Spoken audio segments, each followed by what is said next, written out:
10th class इस question में हमें क्या दे रखा है, हमारे पास तीन स्ट्रक्चर हैं। एक हमारे पास सिलेंडर है, एक हमारे पास कोन है और एक हमारे पास हेमीस्फीयर है। ठीक है, समझ में आ रहा है। और तीनों का हमें क्या दे रखा है, सेम रेडियस और सेम हाइट, सेम रेडियस और सेम हाइट दे रखी है। ठीक है, हमें इनके वॉल्यूम का रेशियो निकालना है। समझ में आ रहा है। तो आप हेमीस्फीयर से शुरुआत कर सकते हैं। इसका रेडियस अगर r है तो इसकी हाइट भी तो r ही होगी ना। अरे हाँ या ना, डायग्राम थोड़ा सा उस हिसाब से बना है, मगर इसकी हाइट r ही होगी। समझ में आ रहा है। तो अगर यहीं से हम यहां पे डाटा लेंगे तो इसका भी रेडियस r है तो इसकी भी हाइट r ही होगी, क्योंकि ऐसा हमें तो क्वेश्चन में दे रखा है कि भाई तीनों की रेडियस और हाइट एक जैसी है। ठीक है, और इसका भी रेडियस r होगा तो और इसकी हाइट भी कितनी होगी, r ही होगी। अरे हाँ या ना, ठीक है। इसका सिलेंडर का जो वॉल्यूम होता है वो कैसे निकलता है, पाई r square h। You got my point. अब क्योंकि पाई r स्क्वायर h इसका वॉल्यूम है तो h की वैल्यू r है यहां पे, तो इंटू r कर दिया हमने।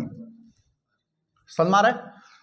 कोण में देखो, कोण का वॉल्यूम कैसे निकलता है, 1/3 पाई r स्क्वायर h।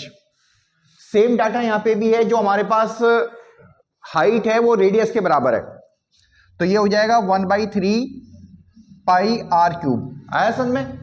हेमीस्फीयर का वॉल्यूम क्या होगा हमारे पास, हेमीस्फीयर का होगा 2/3 पाई r क्यूब। समझ में आ रहा है। तो इन तीनों का रेशियो चाहिए हमें, तो रेशियो हम कैसे निकाल देंगे, देखो पाई r क्यूब यहां पे आ गया रेशियो, यहां 1/3 पाई r क्यूब आ गया और वहां पे 2/3 पाई r क्यूब आ गया। अरे गॉट माई पॉइंट ना।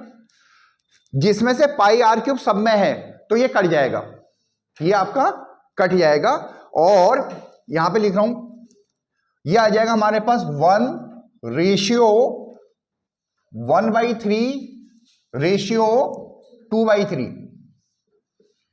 समझ में आ रहा नहीं आ रहा है। देखो आंसर ये भी है, मगर अच्छा रहता है कि हम इसको फ्रैक्शन में ना लिख के इंटीजर में लिख दें, तो हम इस पूरे रेशियो को 3 से मल्टीप्लाई कर रहे हैं। समझ में आ रहा है। तो हमारे पास जो रेशियो आ जाएगा वो क्या आ जाएगा, यहां पे लिख देते हैं 3:1:2 आ जाएगा। अरे गॉट माई पॉइंट ना, समझ में आ रहा है। ठीक है,